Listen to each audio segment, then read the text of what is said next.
The historian I chose for this assignment is Shelby Foote, who happens to be an acclaimed Civil War historian slash novelist.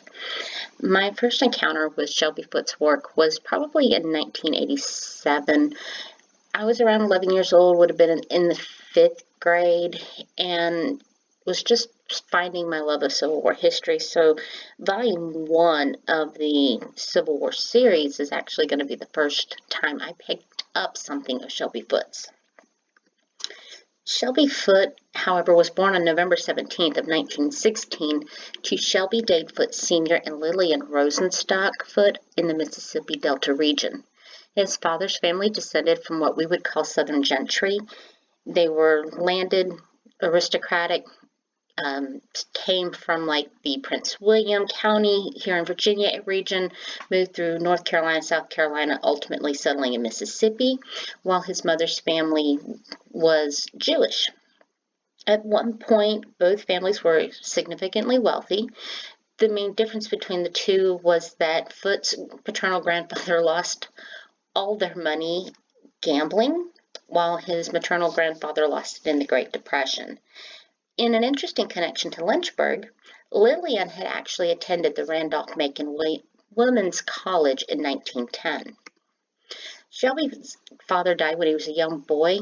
His father had what was supposed to be a minor nose surgery. However, due to his failure to inform his doctors of a recent dental procedure, which happened to be a wisdom tooth extraction, the sedation that was used actually infected the area, introducing a fatal septicemia into his bloodstream, which resulted in his death.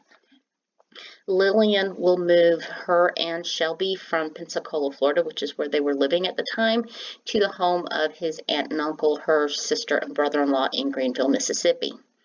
William Alexander Percy is going to come to play an influential role in young Foote's life, as he became a companion and friend of Percy's nephews who happened to be living with him after their father and mother had passed away.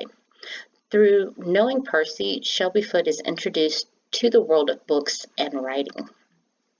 He got his start in education at Starling Elementary School, which was considered to be part of the best school system in Mississippi. However, his mother does ultimately land a job with, ironically of all things, the company that his father had worked for, which was the Armour Meats Company, and that job relocated him back to Pensacola, Florida. However, when her father would be diagnosed with tuberculosis, they would move back to Mississippi, where they will remain until Shelby actually graduated high school. Now, through the friendship he had with the Percys, he came to hear of the University of North Carolina at Chapel Hill. He does apply to the university. He is actually denied and told to not show up.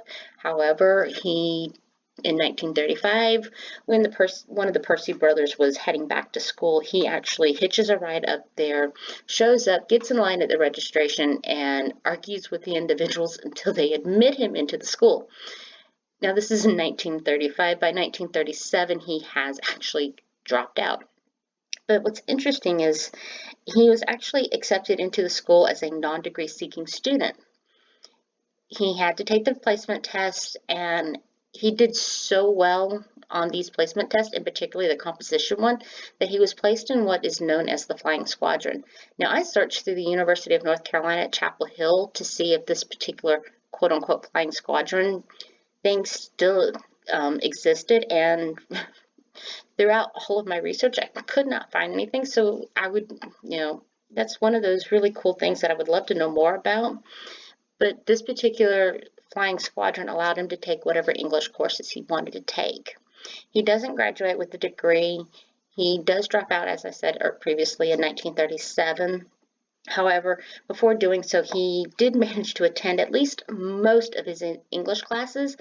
The remaining of his classes, with the exception of maybe one or two history courses, he actually ended up doing so poorly that he would not even claim that he had taken the courses.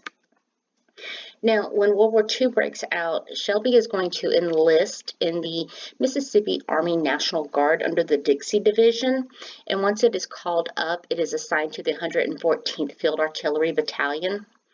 Now, they're going to recognize that Shelby has some education. They feel that he's going to make a good officer candidate, so he is sent off to officer candidate school, and upon completing it, he is actually assigned as a captain to Battery A of the 50th Field Artillery of the 5th Infantry Division. In late 1943, however, the 50th Field Artillery is going to relocate to Northern Ireland, and it is here in Northern Ireland that he meets Tess Lavery. Now, during this time in Northern Ireland, he is actually going to get on the wrong side of a superior, and because of this, it's going to eventually lead to a court-martial that ends in him being discharged from the military with a dishonorable discharge. However, thanks to friends in high places, he is actually going to get that converted to an other than honorable discharge, which is going to enable him to still be eligible to find work. Eventually, he does find work with the Associated Press's New York office. He chose New York for the simple fact that he felt that it would be easier for Tess to relocate from Northern Ireland to there. She does so, and in 1944, they do get married. It's going to be a short-lived marriage. By March of 1946, him and Tess are divorced. However, through all of this, he goes into the Marines. He leaves for boot camp, graduates boot camps, but doesn't leave for the war because the war ended. They ultimately moved back to Greenville, Mississippi, where he worked for a local radio station producing on-air ad spots. And then, as I said, by March of 46, they're divorced, and he does something really odd. He agrees to pay her $25 per month as well as 15% of any future royalties from his writings. Now keep in mind, at this point in time, Foote had actually not produced any successful paying writing jobs. All of his previous writings had been either with the high school or the college newspaper. However, in 1946, specifically on September 7th of 1946, the Saturday Evening Post publishes a short 26-page story that would be Foote's first commercial success. It actually garnered him $750 for this short story, and it's entitled Flood Burial. Now, this is a really short story about a Civil War soldier who had fought at the Battle of Shiloh, who has written this manuscript on the war. Ultimately, he dies, there's a flood, and he is buried with this precious manuscript in a flood burial. His first attempt at a novel comes a couple years later. He had actually previously written this novel before Flood Burial. However, it was turned down by 1949, though. However, it's actually going to be picked up by a publishing company, and it is going to be entitled Tournament. Now, Tournament is an inspired story of his grandfather, the one who lost all the family money gambling, and it is set in the post-Civil War era. His second novel does fairly decent. However, it is his third novel, Shiloh, published in 1952, that is going to be the most successful of any of his works until he gets to his 3-volume Civil War series. Now, Shiloh is going to be his first full foray into the Civil War using the historical narrative form, and he is actually going to tell the story of Shiloh from the perspective of 17 different characters. However, ultimately, what Shelby Foote is remembered for most is his 3-volume Civil War narrative. It is more of a lost cause, emphasized story that glorifies the Confederacy while denying the role of slavery in the war.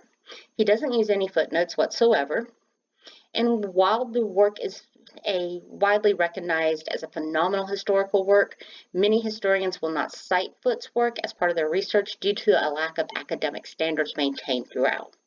The book, however, does appeal more to the average reader than most academic or scholarly works due to the fact that it is not such a scholarly work. It reads more like a novel.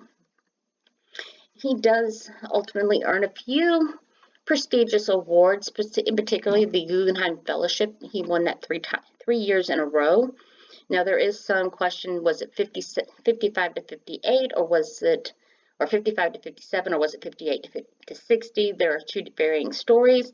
He does also get the Ford Foundation grant, as well as the Dos Passos Prize for Literature, and is awarded an honorary doctorate from the University of North Carolina at Chapel Hill in '92. In closing, the way I see Shelby Foote sums it up really neatly in this quote that I found by him. The point I would make is that the novelist and the historian are seeking the same thing, the truth. Not a different truth, the same truth. Only they reach it or try to reach it by different routes. Whether the event took place in a world now gone to dust, preserved by documents and evaluated by scholarship, or in the imagination, preserved by memory and distilled by the creative process, they both want to tell us how it was, to recreate it by their separate methods and make it live again in the world around them.